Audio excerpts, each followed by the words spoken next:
तुम्ही आता ज्या कराडमधून बोलतात त्याच्या अगदी जवळ असलेल्या सांगलीतलं जे राजकारण आहे त्यावर तुमची प्रतिक्रिया अपेक्षित करतो।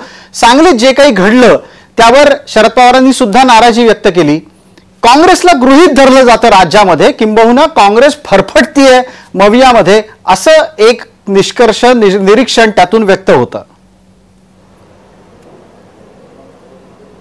असं बिलकुल होत नाही, चुकीचा निष्कर्ष आहे हा। काँग्रेसच्या पुढाकाराने देशामध्ये इंडिया आघाडी तयार झालेली आहे आणि ती इंडिया आघाडी अबाधित ठेवण्याचं कर्तव्य इतरांच्या पेक्षा जास्त काँग्रेसवर आहे।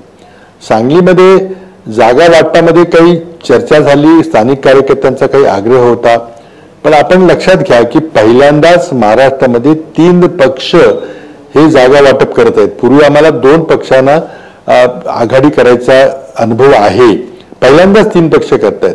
त्यामुळे प्रत्येकाच्या वाट्याला पूर्वीपेक्षा कमी जागा येणार आहेत, हे स्वाभाविक आहे।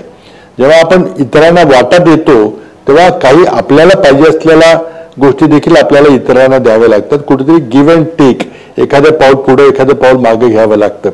सांगलीच्या बाबतीत तसंच घडलं, पण त्याचा मीडियाकडून किंवा काही लोकांनी इतकं त्याचा बाऊ केला, तिथं निश्चितच कार्यकर्त्यांची आग्रही भावना होती की ही जागा काँग्रेस पक्षाने लढवली पाहिजे।